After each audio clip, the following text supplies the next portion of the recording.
There's a golf ball that sits in a glass cabinet in the Museum of the United States Golf Association at Liberty Corner in New Jersey, and it was donated by Jeremy Bittner. This ball could be seen as an emblem of a remarkable year for Bittner in 2022. The amputee golfer used it to record the first ever hole-in-one in the inaugural US Adaptive Open, made at the famous Pinehurst, number 6. This was just one shot in a blaze of fine shots and strong performances. The man from Pittsburgh enjoyed top 5 finishes in 3 of his key national golf championships, climbing from 170th place in the world ranking for golfers with disability to number 11, and he qualified for the G4D Tour, where the players share the same golf course in the same week as their famous professional counterparts from the DP World Tour. Jeremy Bittner admits that creating these statistics is exciting, but he says he loves the process more. The actual play is what puts the smile on his face. For him, golf is very much about sharing those fantastic moments of close competition with golfers who become your friends, sharing dinner and drinks after another strong match-up on the golf links. Jeremy's clear love of camaraderie perhaps comes from his background, indirectly from his childhood injury, after which he was always made to feel included, from the basketball teams he played in, and his family, of course. Whether it's golf or basketball or any sort of thing, at the very fundamental level, this is a great way, especially for a new amputee, to get out there and meet people with similar walks of life and, tell stories. The golf's great. The courses, especially now that we're playing, are amazing. But it would all come second to me to the personal relationships I have with these guys. And, going out for dinner after the round, or if we all happen to get like an Airbnb or rent a house together for the week. I mean, that's where a lot of those memories are made as well, as off the course. And that's something that you need to have, especially as a newer amputee, because these are folks, they've been through it. Whatever your issue is, if you've got enough of them in a room, somebody's done it before and they've figured out a way to get by it. Maybe it'll work for you. Maybe you'll need to adapt it yourself. You need to adapt your life based on what your disability is, and adapting your swing to what your limitations may be. It's an endless struggle, just like golf. You can't perfect it, but you're always working towards that end goal. While golf provides these learnings in life, golf competition is, of course, a meritocracy. His dramatic rise up the world ranking led to his deserved qualification for the G4D Tour Hero Cup this January, held in Abu Dhabi in the United Arab Emirates, Jeremy's first adventure outside of North America. The invitation for this 14,000-mile round trip created quite a bustle in the household, Jeremy having to quickly renew his passport and juggling family and work. Despite precious little competitive golf over the harsh Pennsylvanian winter, Jeremy described it as an honour and a privilege to be there, and the experience left him perhaps more excited for a coming season than ever before. Timing-wise, the stars have aligned nicely for the 34-year-old as his golf reaches this new level. Jeremy is now established in his career as a hotel manager for Drury Hotels in Pittsburgh, while his family are as keen as he is to see what can be achieved on the fairways and greens, including his wife Darlene, father Scott, and a special mentor in Uncle Todd, who understands very well some of the hard work he has had to put in to reach his current golf handicap of 0.3. In sport and in his personal life, it has been quite a journey. Jeremy lost his lower left leg in a lawnmower accident when he was 4 years old. Despite this difficult start in life, encouraged by his dad and always fully included by his young friends, he emerged as a sporty and energetic youngster with a keen sense of fun.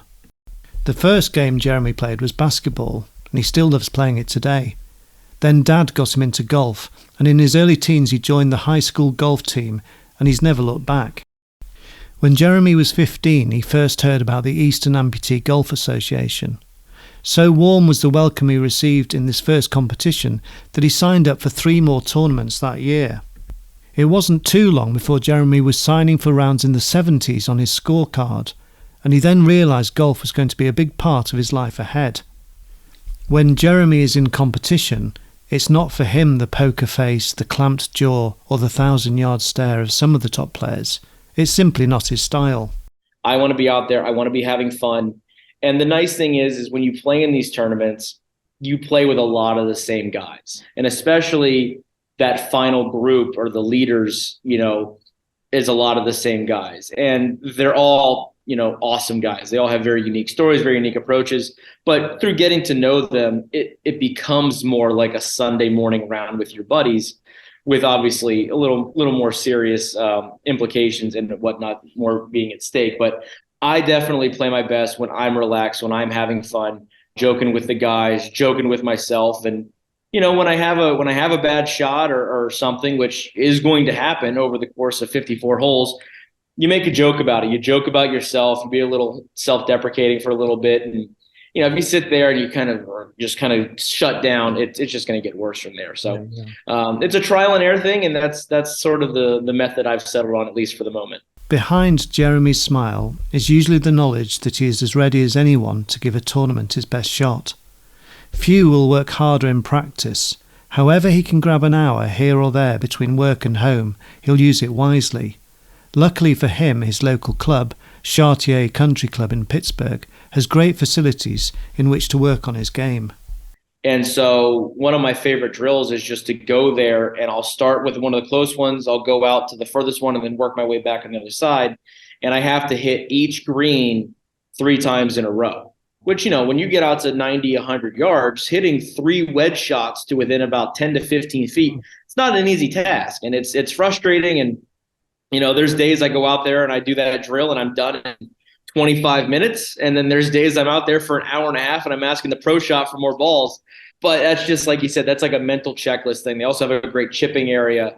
And one of the benefits of being like a member of a club like that is, it doesn't cost anything to go out there and practice. Sometimes you're thinking about golf. Sometimes you're thinking about work or family. And honestly, it's almost the best when you're not thinking about anything. You're just out there and you're just kind of letting muscle memory take over.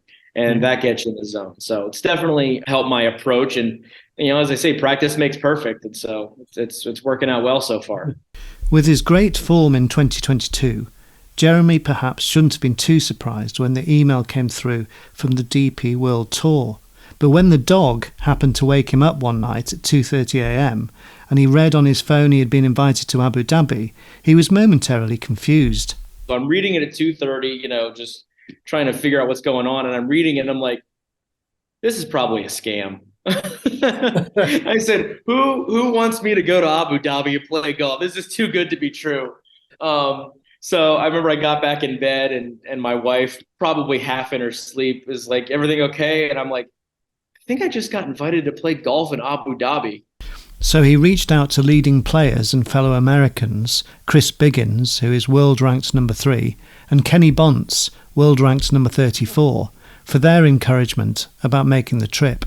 I talked to him and they're like, if you get invited, like, you have to go to it. So obviously I was able to make it work and went over and they weren't lying. It was an incredible experience. Jeremy boarded the plane with his close friend from college, Jordan Baker, who acted as caddy, and before long they were in the heat of the UAE on a beautifully presented golf course, courtesy of the DP World Tour. We were somewhere on the back 9 and one of the days we were golfing. I said, when you're actually on the course, between the lines, I said, kind of forget I'm in Abu Dhabi. I forget I'm literally on the other side of the world, because the golf course it's home. It's a comfort. And yeah, it's a new course and there's a lot of external things that are very new to me. But when you boil it all down, I still got to make the shot. The ball still has to go in the hole as efficiently as possible. And all that's very comforting. Jeremy would finish 9th. Not his best golf, but he was very happy with his first effort at this level given his modest preparation. And he stressed he wouldn't have been there at all without his family's support, including Darlene and their 3 children, Kate, aged 9, Keegan, 6, and little Lillian, who is 1. I have such an amazing support system between my wife and kids, and then family. My uncle was an adaptive athlete as well. That, without their support as a collective, none of this would be possible. Obviously, being introduced to the game by my dad and being encouraged to play in these tournaments and driving me to these tournaments when I was 16, 17 years old, funding me playing in these tournaments for years when I couldn't do it in high school and college. And then, as I mentioned, my uncle was a Paralympic skier back in the late 90s. And, he certainly shares that competitive drive and the thirst for that elite competition that I have. And he's been a huge just sort of sounding board. I mean, really my entire life. He's an amputee as well from birth. So whether it's golf related or just, prosthetic or something, he's always someone I can pick up the phone and call, and we can kind of bounce off each other. He's actually going to caddy for me this summer at the Pinehurst event for the USGA Adaptive Open. So I'm really looking forward to that. It'll be nice to actually have him out there at one of these tournaments. After the surprise and delight of the invitation to Abu Dhabi, Darlene was right behind him for this epic golfing adventure. She's legitimately as invested in this as I am. And she actually started a couple of Facebook and Instagram pages called Amped Up Sports that we run together. And it's basically just a separate page where I'm just posting my adaptive sports life. Obviously it's largely golf, but there's obviously some wheelchair basketball stuff on there as well. And she's the one that started it. She created the logo. She's got the accounts on her phone and everything. And she's helped me reach out to some sponsors and stuff too. You can't ask for more, This tight-knit unit of family has always been a big help, but so is another, his teammates on the basketball court, where he has played traditional and wheelchair basketball. His current team is the Steel Wheelers in Pittsburgh. Jeremy says that if he has any golf swing secret, it might be the strength and fitness levels that playing wheelchair basketball offers him between October and March, when the harsh winter starts to get in the way of golf. Playing the sport has greatly strengthened his upper body, his arms, and improved his balance. And when he takes the foul shots for his team, he finds it similar to his golf. Just him and the target, and the pressure to sink the shot. Jeremy hopes he can share all these positive lessons found in sport with his children. And while son Keegan is just starting to hit the odd golf ball, daughter Kate certainly has an eye and a good swing. I want to give her all these pointers. I want to just unload all of this information that I've accrued. And if you remember your childhood, you know that that's not what you want to do. You just want to get up there and you just want to hit it as hard as you can. And yeah, you're going to swing and miss sometimes. And so I still remember picking her up from the first day after golf camp. And, how was it? What'd you learn? Did you have fun? And she said, yeah. I said, well, tell me one thing you learned. And she goes, well, sometimes if you don't swing as hard as you can, you actually hit it better and it goes further. And I'm like, Kate, I've told you that like 100 times. She said, no, you said if I swing easy, I'll hit it better. I'm like, okay, you're right. It's completely different. But, you need the third person, the external person sharing essentially the same wisdom, but because it's not coming from dad. For his own golf, it can still be challenging to fit it in. He is the hotel manager of the Drury Plaza Hotel Pittsburgh, and with often around 200 guests per day, every shift can offer challenges and rewards. Jeremy says the Drury Hotels Group is incredibly supportive and has been delighted the golf has gone so well, while he'll always feel inspired by the great team of colleagues around him. And after all his hard work during a week, the golf course continues to be his own private haven. Oh yeah, absolutely. I mean, like you said, the natural surroundings, just picturing the golf course, like the background on my phone is a golf course. It's just the natural, the green grass, the blue sky, the white sand. It's a very relaxing thing for me. And to allude to earlier, like I said, I'm managing a hotel where there's a lot of things I can control, and there's even more things that I can't control, an infinite number of things that I can't control. So it's definitely sort of like a happy place, if you will.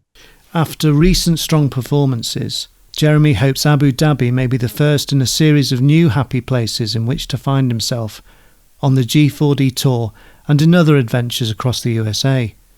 But the happy place in golf clearly means more to him than simply the turf below his feet. Because for Jeremy, it is inhabited by many friends, colleagues, other G4D players, his dad, and Uncle Todd, of course, and a family which understands that golf isn't merely about the scorecard in your pocket.